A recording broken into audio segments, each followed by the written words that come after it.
What's going on, boxing fans? Julian Williams here at the distance. Got a video for you guys, another one for you guys tonight. This one is for July 17th.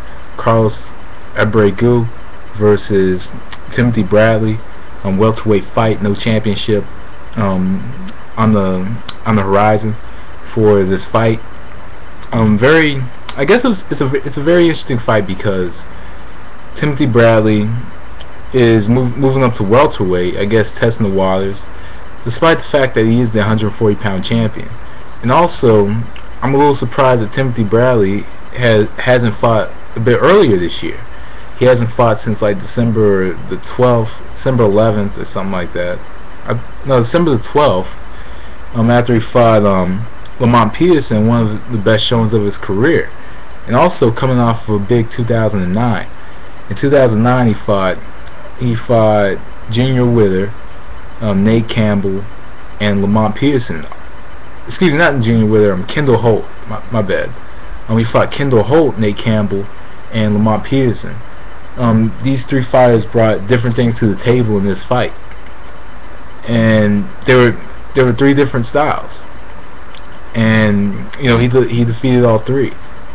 And Carlos Abregu, whatever his last name is, I believe it's Abregu, whatever. But Carlos Abregu, he's a very, not necessarily technical, but he's a very tough fighter.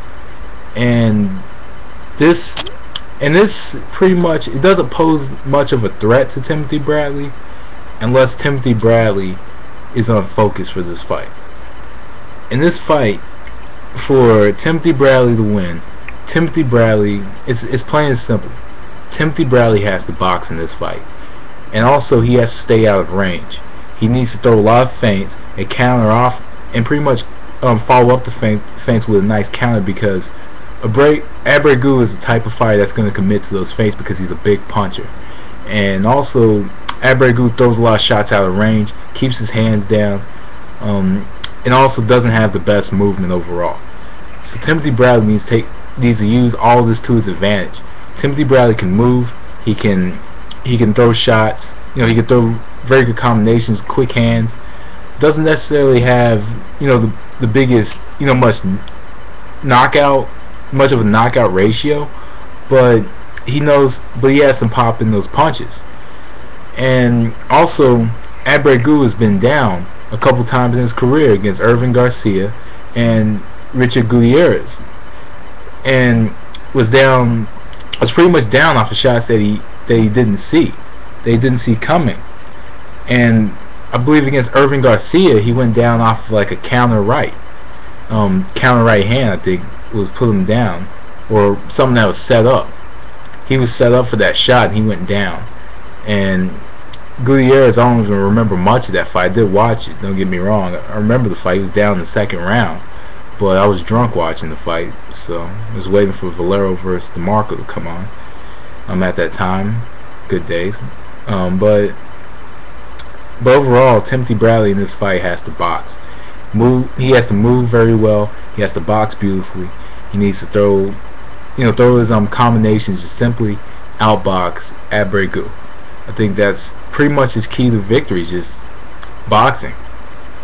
And also he does need to keep his hands up a little bit more in this fight, and not get a little too confident, because if he gets confident, then Abregu is going to throw that uppercut, that long uppercut from out of range, and it could land and hurt Bradley. So for Abregu, this fight, he has to fight this fight like he never fought before. I think he's the bigger fighter. Actually he is the bigger fighter because he is a welterweight.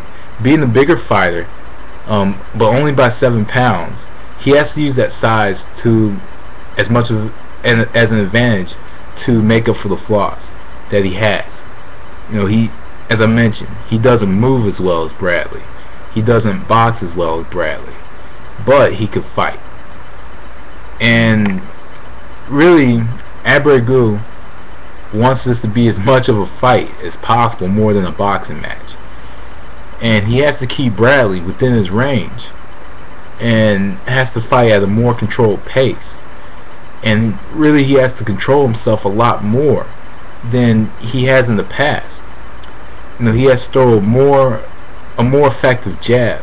He has to set up his shots with the jab, and not necessarily just throw those shots out like he typically does, but he has to throw those shots, and those shots have to be precise.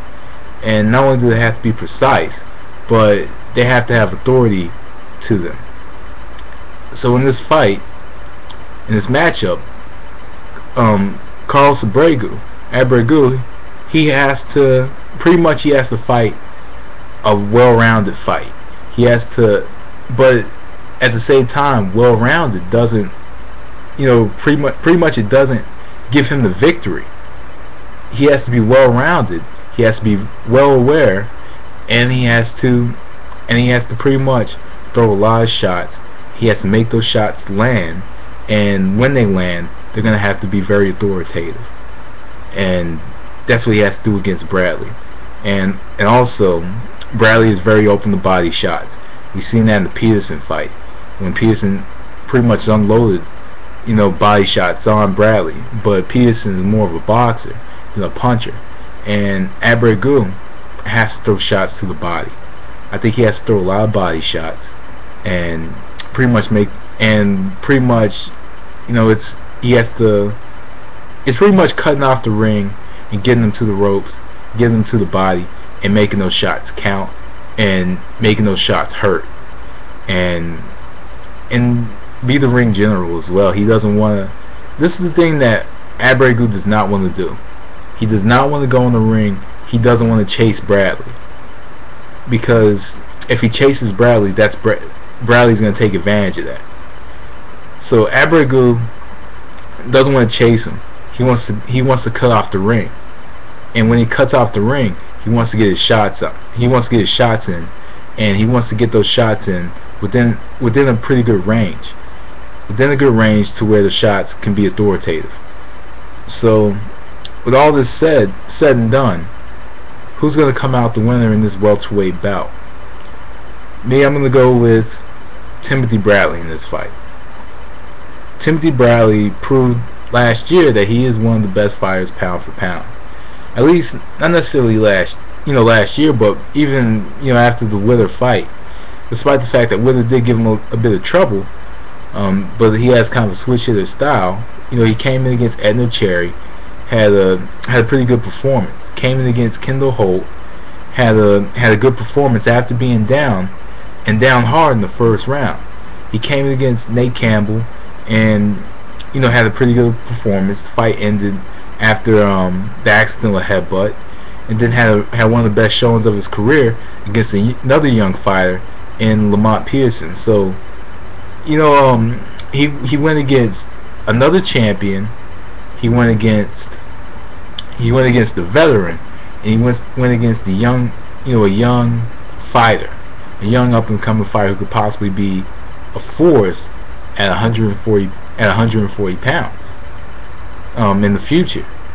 So Timothy Bradley is pretty much, I do believe he's the real deal.